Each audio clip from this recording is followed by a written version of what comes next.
Can I just respond to that? Look, Okay. at the end of the day, I understand what you're saying, right? I understand the system was set earlier or in South Africa, even infrastructure wise, through colonial. I understand that. But look, let's look at the model of Namibia and Botswana. They are standing. They still depend on South Africa, but they're not burdening us with certain responsibilities. It's all about the issue here is the government of Zimbabwe has failed Zimbabweans. The government of South Africa is the most powerful government in Africa. We obviously, all of us, we think the government of South Africa should have done its role in making sure that Zimbabwe stand, because if Zimbabwe doesn't stand, just like Mozambique, they're gonna affect South Africa. They gonna, just what's happening when Zimbabwe was doing well. Zimbabweans were not running to South Africa in millions. We can agree to that. Currently, South Africa has been issuing letters to USA to consider the sanctions in Zimbabwe, the current sanctions in Zimbabwe. Those are not, the sanctions have been going on for the longest time. And South Africa can turn a wheel in Africa, because I don't think there's any African country that can afford to vote against South Africa. So there we've got a privilege to play and stand against USA and say, look, it's done now. It's over with the sanctions in Zimbabwe. Zimbabwe needs to be lifted, because that's going to benefit South Africa as well. And when That's Zimbabwe why I mentioned BRICS. That's why I mentioned BRICS. Why is it South Africa is in BRICS? BRICS it's a whole different ball game. The It's BRIC playing a connected, bigger part. the BRICS is more of the communist side. It comes back even in apartheid, where Russia, China, just Cuba is not there, but those countries like Russia, China, and India, they did support South Africa. So their relationship dates back. It has got nothing to do with the Western. Remember, the problem is the Western here. The problem is the Western holding African countries ransom, those that don't agree with them. South Africa has played a careful card. We played our cards carefully since 1994, but we are also under pressure. They are watching us. At the moment, we also went neutral on the issue of Ukraine and Russia. That's going to have an impact on us in the near future, especially if Russia loses everything. So you need to consider both sides. So we need to push fast now by removing the sanctions in Zimbabwe, because that's going to benefit us. Then how are you going to do that if you're burning Zimbabweans? That's my point. What? Let's work together. What are you saying? Like, if you're going to remove some sanctions in Zimbabwe, why burn Zimbabwean people? Like, let's work together. That's the most irrational thing to say. That has got nothing to do. We are talking at the government level here. Why is our government of South Africa banning the government of Zimbabwe? What kind of reasoning is that? You are not reasoning straight. We're talking about government collaborating with the next government. We're not talking about individuals that are doing crime. Why are you reasoning like that's not? If I'm saying Malema, I'm saying okay. Let's do it. All right. Let's talk. I personally, I'm not South African, but I support the Malema point of view. It's like South Africa is for South Africans. Now, I've been watching statistics, and I don't know how true this is, but then from these social media things that I've been seeing, they were saying like 5% of the South African land is owned by black South Africans, and the rest is owned by whether Indians, whether those other, and I was angry personally. That's why I'm saying, like, look. Can I respond to you? Because that's just fresh. That's like propaganda. The largest portion of land in South Africa, it's owned by South African government, and it was always like that even during apartheid. The second largest owner of land in South Africa, it's our chiefs and kingdoms through the tribal home owners. White South Africans own the largest land in farming land where the production is happening, and they also own large land in where the economic hubs are happening, like closer to the cities. There's no, you can go through Google and everywhere. There's no information that cites that white South Africans own 70% of the land. That's nearly impossible. And remember, South Africa was never entirely colonized, because black South Africans are one of the most resilient blacks in Africa. We literally fought so many wars with the colonizers, and some of them we won. So there was never a point where they just took the land of South Africa like open like that. It was the war. They took as much as they can, but some land they couldn't take. So the largest land in South Africa is owned by the government, the tribal authorities, and then the whites, they own land where the economic activities are happening. They own large land there.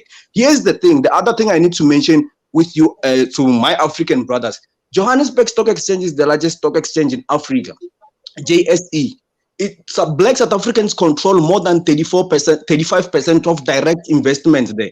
That's the most wealthiest investment portfolio in Africa. So we need to start doing proper research and not take what is there to make us feel good, because most Africans, they try so hard to belittle South Africans. They desperately want to believe these things. It's not true. It's just not true. Okay, Mr. Nyandoro. Yeah, I think the gentleman must actually do proper research. There is no sanctions in Zimbabwe. Collapse of Zimbabwe is nothing to do with sanctions. You must do proper research and leave the propaganda of ZANU-PF. There is no sanctions in Zimbabwe. The sanctions in Zimbabwe are targeting individuals, which has got nothing to do with Zimbabwe. You must understand that. So don't go about saying they must remove sanctions. There's never been sanctions in Zimbabwe. And for all fact, there's the ZANU-PF is the one which called for sanctions. If you remember, if you know history, it was Edson Zobo who called for sanctions against Ian Smith. So sanctions is not something that just come yesterday. Nyandoro, I think you don't understand. I think you don't understand how the Western works. You need to be careful with what you just said. No. It seems you don't understand what is happening in Zimbabwe. Zimbabwe is leadership crisis. It's not about sanctions. It's not collapsing because of sanctions. Zimbabwe is not directly open to trade with every country. What the Western does is that they tell you that we have sanctioned your leaders. They sanction the people who are most powerful, who are supposed to be moving goods out of your country. How's that? Those who were given sanctions in Zimbabwe, they deserve it. They're the thieves of Zimbabwe. People who are stealing from the Zimbabweans. So they deserve to be given those sanctions. And remember, Zimbabweans are flooding in South Africa because it's the government of this country which actually opted to give them free permits. And people, they flock in here. If you remember the ZEP they were giving to people, didn't you guys sit down with the government and ask them, why are you giving the people this ZEP? This is the only, like you were saying, South Africa is the only good. South Africa is the only country which is flooded by foreign doctors. South Africa is the only country which is flooded by foreign teachers. South Africa is the only country which is flooded by foreign technicians and all the people. So you must understand what you are saying. Where are you getting this information from? Go to Bara and count how many Nigerian doctors are there. Count how many Zimbabwean doctors are there. I mean, you live in South Africa, but it seems you don't know what is happening, bruh. My brother, it looks like you are only focusing on how thing. We are talking about the entire. No. You go anywhere. You go to Zeras. You go anywhere. Most of the doctors are Zimbabwe. There are South African doctors outside. You remember South African doctors, when they graduate, when they start working, they go out. Most of South African doctors are out of South Africa. That's why you're having foreigners. Almost, that's a lie. Most of South African doctors are outside. What? I'm sorry, sir. I have a point to make. Do you know what happens in Zimbabwe? The people. What we say as Zimbabweans, we are the most educated people in Zimbabwe and in Africa, true. And that's true. It's true. What happens in Zimbabwe is when everybody graduates from the University of Zimbabwe, we seem to seek for greener pastures. Yes. And greener pastures are either in the United Kingdom, in China, or in South Africa. Oh. That's true. I'm stating facts here.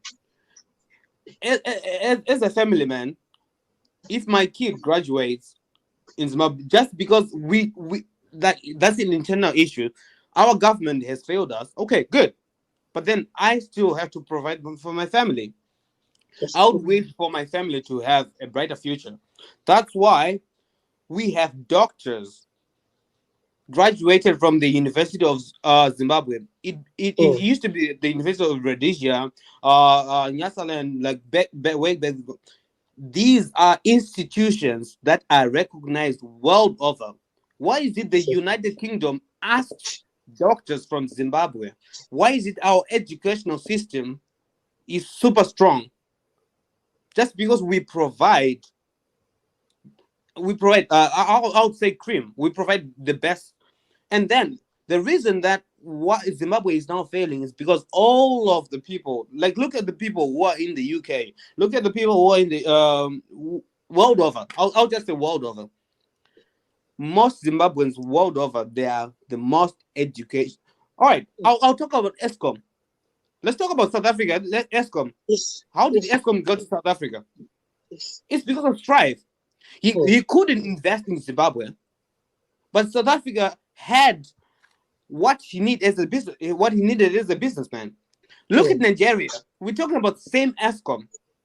He's the same man from Zimbabwe, the man who, an engineer who started his own business in Zimbabwe, and Zimbabwe didn't have the basics that he needed for him to prosper. So as a businessman, he needed to go to find places where he would prosper as a businessman. Now we talk. Now we here we're talking about the government, guys. It's not about the government. It's about us as basic people. Let's not like talk. This government is bad. This is not our issue. My point is this is not our issue. As people, let's just work together. You would say, like, okay, why is it Zimbabweans are getting more jobs in South Africa? Because they are good drivers. Okay, because why is it Zimbabwe doctors are getting jobs? They're paying because they are good doctors. Why is it the South African government is employing them? It's because they're good doctors. Why is it the English government is employing them? Why is it the American army now is employing Zimbabweans? Why? Why is it they have these channels? It's because Zimbabweans, they have this thing. I'm saying as South African, if South Africa would say, okay, my Zimbabwean brothers, let's work together. We don't have a border issue. My Zambian brother, we don't have a border issue. We have great people. We have the system. The system is Okay. us. Okay. So I have heard you. I think right now I'm sure in the panel. I'm sure the people I have, Ms. Nyandoro and VSA, I think JJ, I'm not sure where JJ is from, is Zimbabwean. Now, looking at this problem, of course, now from this panel, we are talking about the issues that are happening in South Africa, how the South Africans are doing A, B, C, D. But now looking at Zimbabwe on its own, right? Here where I am, we are almost midnight. It's 18 April. 18 April is the independence of Zimbabwe. Zimbabwe is turning 42 years on the 18th of April. My time is already 18 April, right? So here's the thing: 18 years later, and we are still Zimbabwean. We're still seeing Zimbabweans, fighting for their what? For their to have a right to work in South Africa, to stay in South Africa, and everything. 42 years into independence, guys. Mr. Nyandoro. Oh wait. Sorry, To Mr. be Nyanda. honest, to be Sorry, honest Mr. with Nyanda. you, Okay, Mr. Sorry, Nyandoro, Mr. just Nyanda. give me a minute, okay? Go ahead, Jason. All right. It's not we are fighting for something. Zimbabweans scattered all over the world. We are independent because we have this. Zimbabweans have this love for their country. Even me, like I have my love for my country. Even if I spend 40 years in a foreign land, I'll still come back to Zim. Mm-hmm. Even if I spend 40 years not in Zimbabwe, but I know what's happening in Zimbabwe day to day. That's why we have this social media booming in Zimbabwe. Everybody's following. We have Zimbabwe is not the place. Zimbabwe is the home. It's the heart that we have. Mm-hmm. I can have my family suffering Kubikita. I can have my family suffering there. But then the love that we have for all, why is it you're talking about independence now? Like, and everyone, like, look at all those people who are out of Zimbabwe. They would still celebrate Zimbabwe and they will still bleed. Mm. Do you still know about Taiwan Magala, guys? Because Zimbabwe, if we had a gala, as an independence gala, live stream, just Ziggy, you are a social media person. just try to see the following. Why is it the international community is focusing so much on them? We are bleeding for our country, and we need our country to, and we have everything, and we need a chance. It's only that we don't have a chance, but we have everything. I'm telling you. So that's my point. And then for Zimbabwe, for the independence, I'm telling you, everybody is. Most of the things I wouldn't say much, but then I'll tell you, every Zimbabwean bleeds for his country. So what could be the lasting Yeah. solution to this problem that we are seeing happening in South Africa? No, the lasting problem is there. You know what is happening. Let me start. The problem is South Africa. They just did their things unprofessionally. Remember, they give people permits, ZTP. They did not even announce within the period of 3 months to give them notice. But you know what? By the end of 3 months of your permits, we are not going to renew them. They kept quiet until the last day. And when they realized that, okay, they did something wrong, they said, okay, we are giving you a grace period for a year. Okay, Zimbabweans, we said, okay, that's fine. We are still in the grace period, and the Dudula things and all these people are starting. Why can't they wait for the grace period that we agree with their government? Then we'll see what we can do. Because honestly speaking, home is best. We don't enjoy being in South Africa. That's one thing these people miss. We need to go home. So they must just be patient. We're given a grace period by the government of South Africa, and then let's see what will happen after the grace period. Then we go back home. Of course, we were made fools by them giving us permits, thinking that maybe they will give us permanent citizens and all those things. But they changed their stance. It's fine. We accepted it. So why are they bullying us now? That is a problem. And if you look at it, it's not like all the Zimbabweans who are here, they just sleep in their houses, and then the employers will come to them. They wake up, go and look for jobs, and they do interviews and get the jobs. I can tell you, I am a manager where I am. If I interview a Zimbabwean and I interview a South African, I mean, really, even if I want to take a South African, you know, I've got a CV with me right now. This CV, the person is telling me that you've got 5 subjects. But when I read, you've got English, you've got Sotho, you've got Afrikaans, you've got Tsonga. What is that? Really, can I say this person? You are telling me that you've got 5 languages. I'm talking of subjects. So there are so many reasons why these employers also are not comfortable with them. You give them pay on a Friday. They don't come to work on a Saturday. They'll be drinking until the last cent. Then they'll come to work. Yes. In their own country. Okay, I hear what you're saying, Mr. Nyandoro, and VSA. I also hear what you're saying, that no one wants to live their life outside of their home. Home is always the best, no matter what. So this is my thing to you right now. I'm saying to those, you are here, many people are listening to you. I'm saying, what could be the lasting solution here? Yes, we know that there's a grace period that has been given, and the chances of people being given the permanent residence that people expected after staying in South Africa for more than 10 years, they've been killed. There is no that chance. They say they're going to only give you up to December to think of what to do. So what advice can you give to other Zimbabweans who are in South Africa? Okay. The only way out is go back home. But we also need help from Southern Africa to actually help us in reforms, electoral reforms, so that when there's election, we don't want a disputed election. If ZANU-PF wins, they win. If CC win, they win. We need the help from all these African countries, because to be honest, political field in Zimbabwe is not fair. So we need that help. We need help from them. I mean, they are chasing us because they think we are just here to duck and dive. They don't know we are actually from a frying pan now into the fire. So we need help from them, from both African countries, to actually say Zimbabwe do electoral reforms and people will vote whoever they want. Then we must also, all of us, go home and vote. Okay, so you're telling Zimbabwean guys, let's go home and vote. Yes. VSA, what advice do you have to Zimbabweans who are in South Africa, who are living in uncertainty, okay, looking at, what is happening now, and also that their permits are not going to be renewed after December, and many other things? What advice do you have for Zimbabweans? I'm also saying, guys, let's go back home and vote. But then the thing is, as Zimbabweans, we have to stand strong. We have an internal issue, and then it's for us to solve.